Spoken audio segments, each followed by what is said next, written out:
너 우리 경기도의 경기라는 이름이 내년이면 무려 1000년이 되는 거 알아? 1000년? 1000년이라고 하니 왠지 환상 속의 도시 같다. 1000년의 해를 맞이해서 경기도에서는 투어를 다니며 우리 도민들의 의견을 모으고 있대. 모아서 뭐하게? 우리의 의견을 모아 정책이 되게 한다는 거지. 단순히 1000년이 된 환상 속의 도시가 아니야. 우리의 상상이 현실로 구현되는 곳이야. 대한민국의 심장 경기도. 고려시대부터 불린 경기라는 이름은 어느새 1000년이 되었습니다. 1000년 동안 대한민국의 심장으로 뛰어온 만큼 경기도민의 목소리를 모아 미래 비전을 만들어가겠습니다. 이 캠페인은 경기도와 경기문화재단이 함께합니다. 매주 월요일 꾸며드리는 이슈 토크 시간. 원숙한 진보, 최민희 전 의원, 젊은 보수, 장혜찬 시사평론가 두 분과 하나의 이슈를 놓고 토론해보는 그런 시간이죠. 오늘은 우리 안보 문제 중에서도 가장 뜨거운 이슈죠. 바로 북한의 핵과 미사일. 우리 어떻게 대응해야 할 것인가, 이 문제 이야기해 보겠습니다. 최민희 전 의원 어서 오십시오. 안녕하세요. 장혜찬 씨 어서 오십시오. 안녕하세요. 네. 아유, 북한 얘기하려니까 갑자기 한숨부터 나오는데요. 깝깝합니다. 깝깝하죠. 지금 미사일이 그 기술 수준은 굉장히 올라갔다고 봐야죠. 네. 제가 먼저 잠깐 말씀드리면 지금 우리 정부 국방부와 그리고 미 일관이 이 미사일을 바라보는 입장이 약간은 다릅니다. 우리 정부 같은 경우는 ICBM급의 미사일이라고 추정된다고 그치죠. 말하고 있고 미국과 일본 정상들은 이번 미사일 발사 후 통화를 하면서 이 북한이 발사한 미사일이 최대 사거리를 가지는 ICBM이라는 데 공감대를 나누고 있습니다. 그러나 어찌되었건 이 미사일이 이제 1000km를 비행하고 동해상에 낙하했고 미국 본토를 타격할 능력이 있음은 입증이 되었기 때문에 뭐 이 ICBM급이냐 아니면 ICBM이냐를 확정하는 것은 서로 다른 국가 간의 어떤 정치적인 어떤 시각에 따라서 달라지는 문제이지만 북한의 미사일 수준이 계속해서 발전하고 있는 것은 분명하고 미국에서도 이것에 대한 위기감을 상당히 많이 느끼는 것 같아요. 그래서 계속해서 뭐 선제 타격 같은 강경한 이야기도 나오고 있고 그러니까요. 뭐 트럼프 대통령 같은 경우 이미 예전에 몇 달 전에 북한이 괌 근처의 영해로 미사일을 발사하게 되면 무력으로 보복하겠다 이런 발언도 했을 정도이기 때문에 우리는 지금 사실 북한의 미사일 발사나 핵실험에 대해서 너무 일상적으로 받아들이는 측면이 없지 않습니다. 국민들 같은 경우도. 그러나 외국에서 바라보는 이 북한의 미사일 발사에 대한 시각은 훨씬 더 엄중하고 위기감을 느끼고 있다는 것에 대해서 좀 인식이 공감대가 형성되고 있는 것 같습니다. 뭐 하와이에서 그 사이렌 울려갖고서 대피 훈련한다고 그러고 일본도 곧 한다고 그러고 막 그러지 않습니까? 네, 그렇습니다. 근데 좀 아까 얘기했듯이 ICBM급이냐 ICBM이냐를 단정하는 거는 각 나라의 현 상황을 이끌어 가려는 입장과 시각에 따라 다른 것 같아요. 그렇죠. 예, 문재인 대통령이 ICBM급이다 이렇게 얘기한 거는 이제 이번에 사거리 이제 북한의 화성 15 이 탄도 미사일이 이 사거리에 있어서는 굉장히 그 진전된 기술을 보인 건 맞습니다. 미국 워싱턴까지 갈 수 있다는 거는 맞아요. 예, 거기까지. 그런데 이제 이게 이제 직접 쏜 게 아니고 고도 위를 향해서 고각 발사, 고각 발사한 거기 때문에 이제 두 가지가 아직 그 완성되지 않았다고 보는 거예요. 대기권 재진입 기술. 그렇죠. 예, 그거하고 핵탄두 소형화가 어느 정도 이루어졌나. 그렇죠. 예, 이 두 가지가 아직 확인이 안 되고 있습니다. 그래서 우리는 그게 아직 거기까지는 못 갔다 이렇게 보는 것이고 뭐 재진입 기술이나 핵탄두 소형화가 됐다고 미국도 확신하고 있지는 않는 것 같습니다. 그래서 만약에 재진입 기술이나 핵탄두 소형화가 됐다면 그건 이제 문재인 정부나 미국이 제시한 레이드라인을 넘어서는 거기 때문에 그렇기 때문에 이게 우리가 그걸 같이 인정해버리면 이건 미국의 선제 타격의 조건이 완성됐다는 걸 우리 정부가 인정하는 게 되니까. 위험이 있죠. 그래서 ICBM급이다. 그래서 급이다 ICBM이다. 요게 그 두 가지 기술상의 차이라서 우리 정부는 그렇게 대응하는 게 지금으로선 저는 이건 피치 못하는 거다. 선택의 여지가 없다 이렇게 생각합니다. 그리고 지금 얘기했듯이 이제 하와이나 일본 같은 경우 이제 직접적인 위협으로 느끼고 뭐 여러 가지 대피 훈련도 하고 그러는 건데 혹시 기억하시는지 모르겠는데 서울 불바다 발언. 그때는 북한의 이제 핵 기술이 미사일 수준이 서울까지 도달할 수 있거나 그거보다 조금 더 가는 수준일 때는 우리가 되게 긴장했었죠. 그런데 기술 수준이 그걸 넘어가 버리니까 우리에게는 그런 위기의 일상화랄까? 위기 일상화. 그래서 그거를 국민들이 그러신 거는 이 위기가 25년, 26년 된 거예요. 그러다 보니 이게 좀 만성화됐달까. 네, 그런 측면은 있는 것 같습니다. 그렇다고 국민들은 죄가 없죠. 일본이나 미국, 특히 이제 미국 같은 경우는 자기네 본토까지 날아올 미사일이라고 하는 거는 지금 전 세계에서 그런 미사일 개발하는 나라가 없거든요. 네. 북한만 하고 있는 거거든요. 그러니까 일단은 긴장할 수밖에 없는 거겠죠. 그리고 왜 미국 본토를 타격하는 것이 중요하느냐. 결국 지금 주한미군이 상주하고 있고 만약에 유사시 위기 상황에서 미군이 어느 정도 개입하느냐에 따라서 뭐 국지전의 초기 양상이나 국제적인 여러 복잡한 관계들이 달라지지 않겠습니까? 근데 지금 북한이 원하는 것은 자신들이 이제 이 소형 핵탄두를 장착해서 ICBM으로 미국 본토를 타격할 수 있는 능력을 입증하면 지금 자기들은 벌써 뭐 핵무력을 완성했다고 하지만 완성 선언하고 축제도 막 하고 그 자체가 정말 100% 완성이라고는 국제사회에서도 보지 않고 있거든요. 그러나 꾸준히 개발해서 정말 핵 보유국으로 지위를 인정받아서 우리나라를 건너뛰고 그러니까 코리아 패싱이란 말이 유행했었잖아요. 근데 북한이 정말 코리아 패싱을 해버리고 미국과 직접 핵 보유국으로서 어떤 대화 테이블에서 동등한 입장으로 협상을 하겠다. 이것이 이제 김정은 체제의 이 목적으로 보여지고 있는데 만약에 미국이 이대로 북한이 핵탄두 소형화 기술을 갖추고 본토를 타격하는 능력을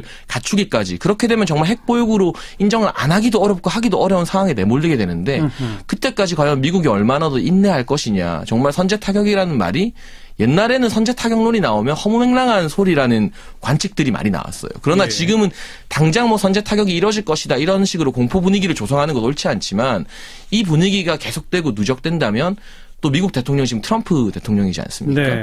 이것이 선제타격이 과연 불가능한 소리인가 단순히 호사가들이 과장하는 소리인가에 대해서는 좀 더 걱정하고 신중하게 우리가 바라봐야 되지 않느냐. 그러면 그 선제타격을 하지 않기 위해서 어떤 식으로 우리 정부가 또 한국이 대처해야 되느냐가 중요해지는데 여기서 계속 대화를 강조하고 어떻게든 양자 사이에서 균형을 찾아가는 방법이 또 있을 것이고 그게 아니면 미국이 결국 선제타격을 결정할 때 한국을 건너뛰지 않고 한국과 이걸 상의하도록 만들어야 되지 않겠습니까? 당연하죠. 그 부분에 대해서 지금 많은 우려들이 나오고 있는데 그러기 위해서는 미국으로부터 100% 신뢰를 받는 든든한 공조 파트너라는 인식을 주는 것이 저는 중요하다고 보거든요. 그렇기 때문에 지금 미국이 추진하는 중간 과정인 어떤 제재안, 대북 제재안이나 국제사회의 공조에 있어서도 조금 더 지금 문재인 대통령 저는 잘하고 있다고 봅니다. 정권 수립 이후에.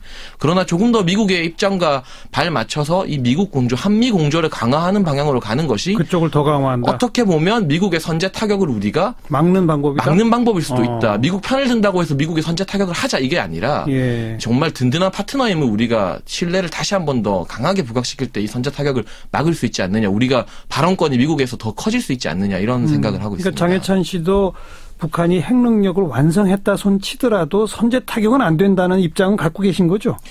안 했으면 좋겠죠. 전쟁은 어쨌든 피해야 되고 전쟁을 안 하는 게 좋다는 게 공통된 입장 아니겠습니까? 어떻게 들으셨어요? 저 논리에 대해서. 우선 이게 이제 되게 복잡한 문제인데 그 코리아 패싱 부분은 굳이 얘기하면 북한은 처음부터 코리아 패싱이었습니다. 그런데 그 코리아 패싱을 어떻게든 코리아 패싱이 안 되게 뭐 육자회담, 사자회담 틀도 만들어 온 게 그게 이제 민주정부에서 그런 코리아 패싱을 북한이 못하도록 하기 위한 전략을 써왔는데 이게 이명박 박근혜 정부 들어서면서 완전 이제 패싱이 아니라 그 대화 통로가 남북 관계가 완전히 끊어지다 보니 그냥 북한을 어떻게도 해볼 수 있는 모든 수단을 잃었다. 이렇게 보는 게 맞을 것 같고요. 그 다음에 이제 94년에 이제 서울 불바다 발언이 나왔을 때도 결국 최종적으로는 김영삼 대통령이 이거 절대로 안 된다. 이렇게 막은 거 아닙니까? 그리고 이제 카터가 북한 가고 이러면서 대화의 물꼬가 트여진 거기 때문에 그러니까 어떤 상황에서도 한미 동맹이 굳건해야 된다는 건 너무 당연해서 그게 그 말로는 별로 사태 해결에 도움이 될 것 같지가 않아요. 오히려 저는 그 한미 동맹과 관련하여서는 우리나라 내에 한미 동맹에 대한 인식차, 남남 갈등이 극복되는 게 중요하다. 그래서 오히려 이제 미국에서는 별로 중요하게 생각하지 않는데 우리나라에서는 한미 동맹이 균열을 보였다 이러면서 걱정하는 경우가 많거든요. 보수 세력이나 보수 언론이나. 근데 실제로 미국에서 오히려 한미 동맹이 굳건하다고 백악관에서 브리핑을 하는 그런 일도 있었습니다. 코리아 패싱 없다고 이제 트럼프가 와서 얘기까지 하고 그래서 우리나라는 특별히 국회에 와서 이렇게 연설을 하는 건 대한민국밖에 없다는 얘기를 이제 백악관이 해야 되니까 예. 이 한미 동맹에 관해서는 저는 문재인 대통령이 일부 미국과 너무 입장을 같이 한다고 비난하는 지지자들에게 비난을 받으면서도 지금 한미 동맹을 굳건히 하고 있다고 생각합니다. 그래서 그거는 좀 우리 내부에서 그걸 자유한국당이나 보수 세력이나 보수 언론이 인정해 주는 게 중요하다. 그러면 우리나라가 하나로 보이는 그 메시지가 오히려 미국에게도 우리의 입지를 높이는 그런 계기가 될 거다. 이 정도로 생각합니다. 만에 하나 그러니까 북한이 그 미사일 발사나 핵실험 같은 거를 아주 장기간 안 하고 그런 상황이 오면 정말 문재인 대통령이 조금 더 적극적인 대북 지원이나 대화 이런 얘기도 하고 그러면서 그것에 대해서 이건 한미동맹의 균열 이런 논란이 벌어질 소지가 분명히 있다는 건 인정이 돼요. 그런데 지금 워낙 빈번하게 미사일을 쏘고 계속 능력을 고도화하고 있기 때문에 지금은 문재인 정부의 그 기본 정책적 방향이 무엇이든 관계없이 상황 관리상이라도 한미동맹이 굳건 안 할 수 없는 강력 제재 국면에 갈 수밖에 없는 지금 그런 상황인 건 맞는 거 아니겠습니까? 네. 그리고 이번 미사일 발사 정부 대응 같은 경우도 발사 2분 만에 이 예우를 포착해서 6분 만에 원점 타격하는 훈련을 했습니다. 예. 국방부에서 정부 차원에서 이 대응하는 시스템 특히 원점 타격 훈련을 염두에 두고 했다는 것뿐 우리 군의 강력한 의지를 보여줬기 때문에 칭찬하고 싶은 부분이고 또 곧 이제 대규모 이 항공 분야 공군의 합동 훈련이 실시되고 있습니다. 지금 하고 있죠.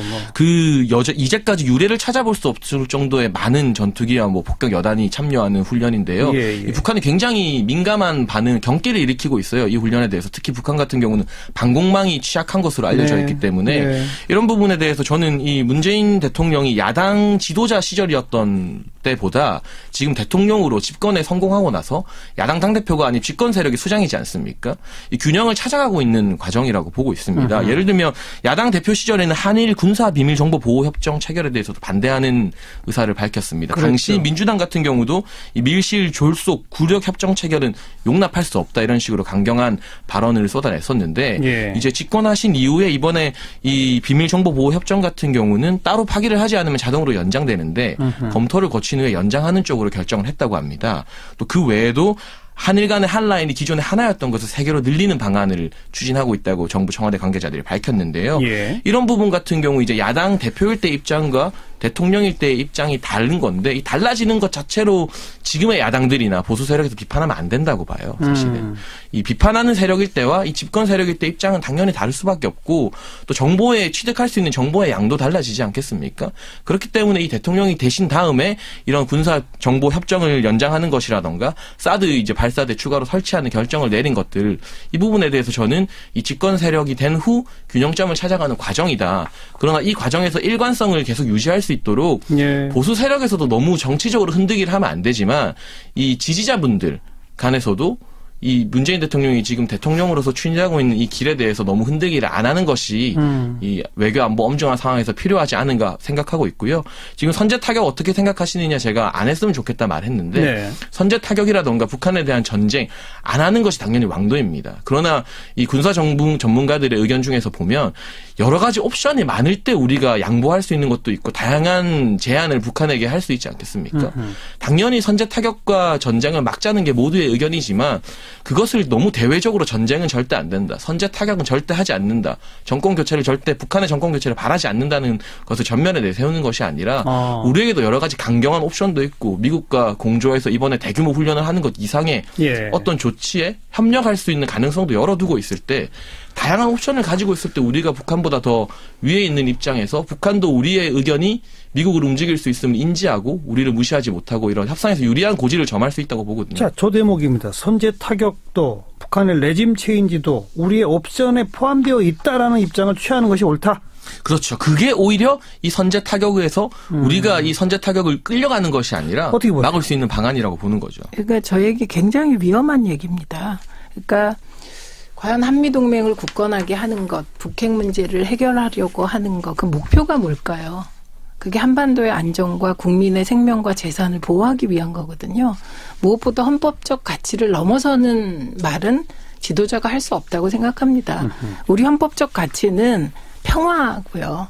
당연히 전쟁 방지입니다. 그러니까 문재인 정부가 어떠한 경우에도 전쟁은 안 된다. 저는 이건 맞다고 생각합니다. 네. 그리고 이제 아까 얘기했듯이 그 일본에 대해서 정보량이 더 많아지고 집권해서 입장이 바뀌었다. 이거 아닙니다. 아닙니다. 상황이 바뀐 겁니다. 상황이 바뀌었다. 예, 이 상황이란 뭐냐면 그 문재인 대통령이 집권하기 전에 한반도 상황하고 집권한 이후에 한반도 상황이 또 바뀌었습니다. 왜냐하면 북한이 그 새 정부 집권 초에 더욱더 호전적으로 나오고 있다는 겁니다. 네. 그 조건 때문에 이제 과거와 바뀐 상황에 따른 대처라고 보는 게 옳고요. 그러나 여전히 그 한국과 일본 간의 군사동맹은 하지 않겠다. 이분 분명히 하고 있는 것이고요.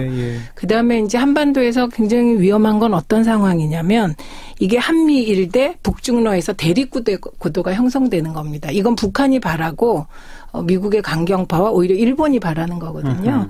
근데 이제 우리나라 입장에서 보면 이렇게 대립구도가 형성돼서 편먹고 싸우는 것보다는 다자간 외교나 다자간 대화를 할 수 있는 통로를 여는 게 우리나라 입장에선 굉장히 중요한 포인트고 이 방향으로 갈 수 있는 길은 끊임없이 모색해야 된다. 이렇게 보고. 바로 그 대목에서 이제 중국의 변수가 등장을 하고 그렇죠. 일각에서 또 하나의 논점이 되고 있는 지금 이제 뭐 선제 타격이나 전쟁 불사 아니다. 전쟁은 절대 안 돼. 뭐 이런 약간의 시각 차이가 있단 말이죠. 또 하나가 균형 외교냐 철저한 한미동맹 우선이냐.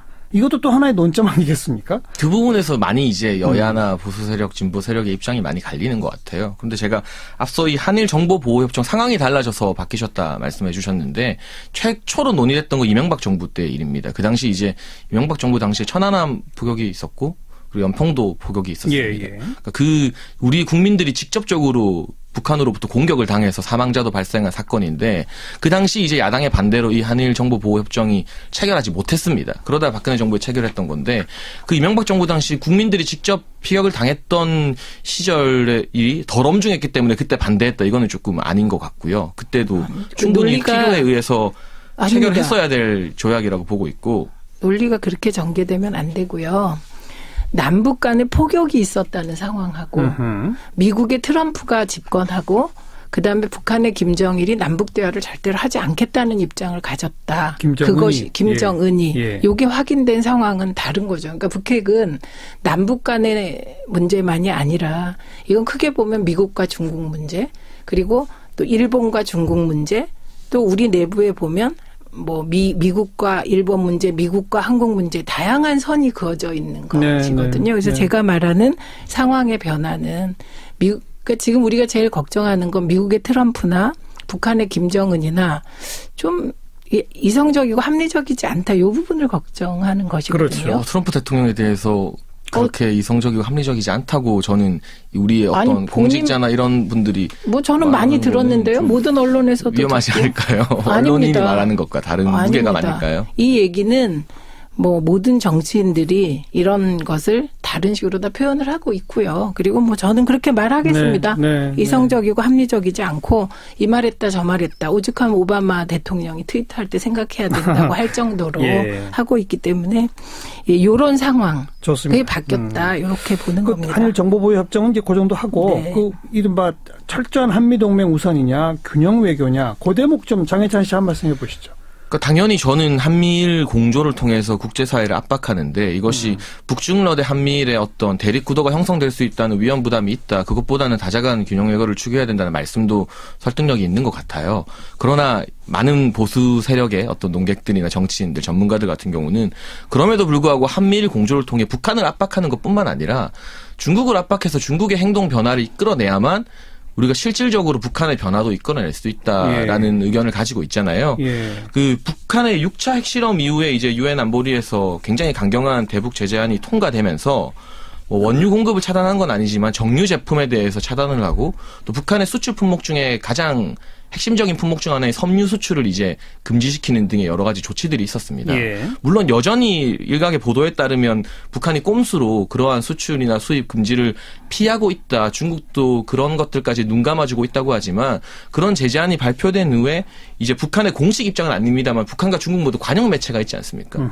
북한 관영 매체가 이례적으로 중국 정부를 비판하는 성명을 내기도 했었습니다. 그 상황까지 갔죠. 네네. 그런 균열의 어떤 기미들이 보였는데 여기서 조금 더 중국을 우리가 공조해서 압박해서 이 틀 안으로 들어오게 만들고 그와 동시에 또 외교적으로 우리가 이 중국과의 무조건 대립각을 세워서 예. 중국에 위협을 가하려는 것은 아니다. 이번에 뭐 사드 문제에 대해서도 어쨌든 잘 설득을 하고 있는 과정에 있잖아요. 그런 걸 동시에 가야지. 거기서 중요한 대목이 MD 체제에 그럼 우리가 편입되는 게 좋은가요? 한미일 동맹, 군사 동맹에 우리가 편입되는 게 옳으냐? 사드 추가 배치도 가능하다. 즉 우리가 중국에 대해서 3불이라고 약속한 것을 지금 보수 진영에서는 계속 비판하고 있단 말이죠. 저는 그런 부분에 그 대목에 대해서 장혜찬 씨 대해서 예전에 김종인 전 대표가 했던 말 참 좋아하는데요. 전략적 모호성이라는 말씀하지 않았습니까? 사드 문제나 이런 것에 대해서 총선 당시에. 지금 이 시점에서 우리가 뭐 중국이 3불을 요구했다. 우리 정부에서는 중국의 입장 표명이지 우리가 확인해 준 것 없다. 그러나 현재로서는 한미일 동맹도 아니고 MD체계 편입 안 하는 게 현재의 입장입니다. 그러나 이것을 우리가 확언하듯이 지금 상태에서 뭐 도장을 찍을 필요가 있는가. 더 나가서 MD 체제에 우리가 편입되는 것이 필요하다고 보세요? 장혜찬 씨?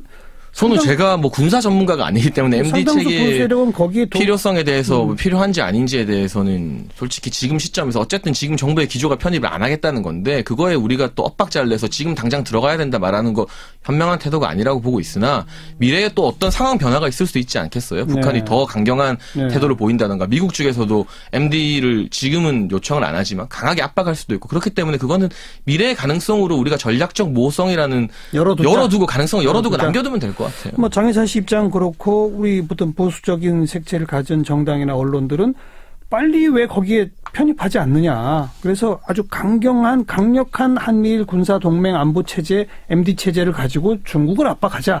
이렇게 지금 나가고 있단 말이죠. 최민희 의원 어떻게 보세요? 근데 그런데 이명박 대통령도 MD 체계 편입 못했잖아요. 사드 배치도 못했고 한일 군사 정보 보호 협정도 이명박 대통령이 강하게 밀어붙이지 않았습니다. 사실은. 그러니까 이게 뭘 생각해서 그러냐면 중국과의 무역이라든지 그다음에 과거의 냉전 체제로 다시 돌아가는 한미일 북측로 구도로 들어갔을 때 이게 과연 한반도의 이익이 되냐. 이 한반도의 이익이라는 건 안보에 과연 이게 궁극적으로 좋겠냐. 아니면 경제적으로 타격은 어느 정도인가를 고려했을 때 못한 거거든요. 그리고 박근혜 정부도 한다고 못했습니다. 그러니까 이게 그렇게 간단한 문제는 아니다. 그리고 보수 세력이나 학자들이나 뭐 주장할 수는 있지만 보수 정부조차도 우리 MD에 편입하겠다.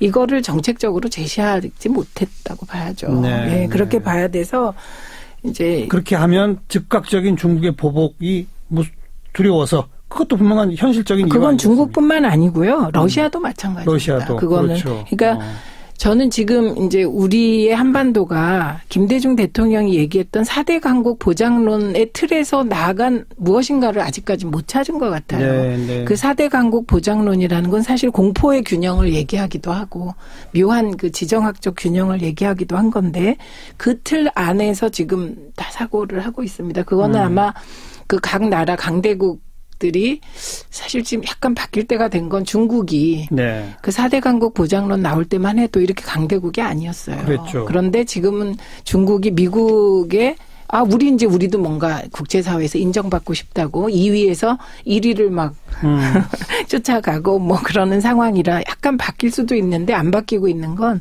여전히 미국의 군사적 우위 때문이 아닐까 이렇게 생각하고요. 그다음에 저는 한미일 삼각동맹에 대해서는 조금 해봐 달라고 부탁드리고 싶은 게 있는데 저는 진짜 한미일 삼각동맹이라면 또 고려해 볼 수도 있을 것 같아요.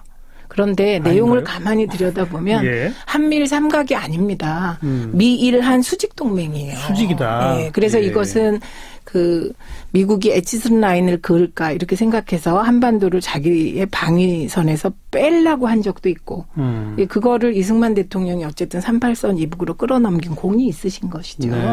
그래서 저는 한미일 삼각동맹이라는 이 말부터 다시 점검돼야 된다고 생각하고. 알겠습니다. 이 대목에 대해서 장희찬 씨 한 말씀만 듣고 오늘 정리합시다. 결과적으로 정부가 우리가 10년 동안 민주정부 10년 동안 햇볕 정책을 실험을 했었고 또 지난 보수정부 10년 동안 또 강경한 북한과의 대립을 실험을 했습니다. 그 실험의 결과가 성공적이었는지 아니면 미흡한 부분이 많았는지 그 판단을 차치하고서라도 지금 현재 굉장히 외교 안보적으로 어려운 상황에 있어요. 그리고 정부들은 각자의 정부의 기조가 있지만 어쨌든 이 엄중한 현실 안에서 제가 아까 처음에 말했던 거는 문재인 정부가 지금 정권 수립한 이후에 균형을 찾아가면서 나아지고 있다 이렇게 긍정적으로 평가한 것이거든요. 이럴 때 각자의 어떤 정치적 의견을 내는 것 중요하지만 보수 정치인이든 진보 정치인이든 이 정부의 어떤 복잡한 정말 누구보다 고뇌를 많이 할 이 입장을 외부에서 너무 많이 흔들지 않는 게 저는 중요하다 이렇게 보거든요. 네. 자유한국당에서 미국으로 가서 뭐 전술핵 이야기를 하는 것 뿐만 아니라 또 민주당에서 중국으로 가서 사드 관련해서 의원 내교 또 논란이 많지 않았습니까? 이런 양자의 어떤 외부적인 목소리를 내는 것들은 조금 더 줄여주고 정부가 이 정말 제대로 된 균형을 찾으면서 갈 수 있게끔 알겠습니다. 정부의 좀 단일된 일관성을 유지할 수 있게끔 힘을 실어주는 게 이 여야를 떠나서 좀 필요하지 않은가 네. 그런 생각을 하고 있습니다. 자, 오늘 아마 그 미묘한 차이점들을 청취자분들은 느끼셨을 것 같아요. 지금 상황의 엄중함 때문에 두 분의 목소리에서 큰 차이는 없습니다만 분명히 미묘한 차이점들이 있어요. 그런 차이점들이 확 불거지지 않도록 상황을 잘 관리하는 게 우리 정부가 할 일이 아닌가 이런 생각도 좀 마저 덧붙여드리고 싶네요. 최민희 전 의원, 시사평론가 장혜찬 씨 오늘 수고하셨습니다. 감사합니다. 고맙습니다.